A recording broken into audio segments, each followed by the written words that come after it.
آپ امام احمد کبیر رفاعی سرکار دو عالم صلی اللہ علیہ وسلم کی بارگاہ میں جب حاضر ہوتے ہیں تو سرکار کی بارگاہ میں سلام عرض کرتے ہیں، السلام علیک یا جدی۔ یہ جملے میں بھی اپنا مزہ ہے،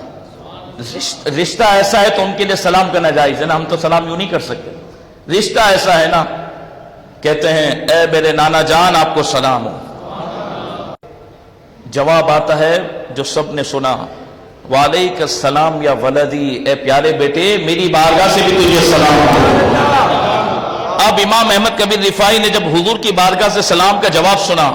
آپ دو زانو ہو کر حضور کی بارگاہ میں جالی شریف کے سامنے بیٹھ گئے،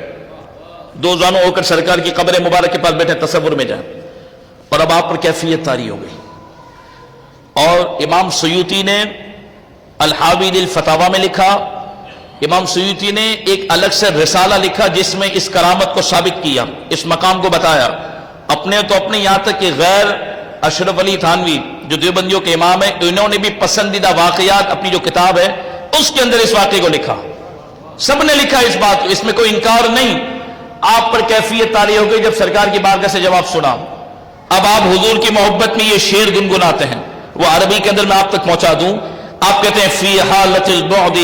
كنت روحي ارسلها تقبل الارض عني فهي نائبتي وهذه نوبة الاشباح قد ظهرت فامدد يمينك كي تحصي بها شفتي۔ آپ فرماتے ہیں یا رسول اللہ صلی اللہ علیہ وسلم، جب میں آپ کے روضے سے دور تھا تو اپنی روح کو اپنا نائب بنا کر اس لیے بھیجتا تھا آپ کی بارگاہ میں کہ وہ اس زمین مقدس کا بوسہ لے۔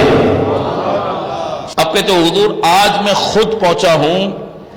فمدد یمینک، لاڈلے ہیں نا، بیٹے ہیں، اپنا سیدھا ہاتھ نکالے نا، بولو نا سبحان اللہ، فمدد یمینک،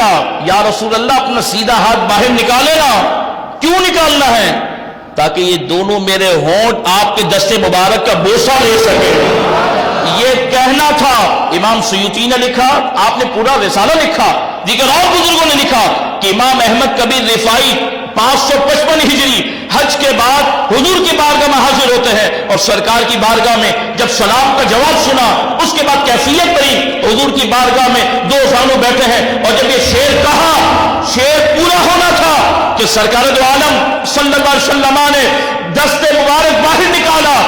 امام احمد کبیر رفاعی نے سرکار کا نورانی دست انور چوما۔ علماء کہتے ہیں کہ اس وقت پوری مسجد نبوی کے اندر ایک نور پھیلا تھا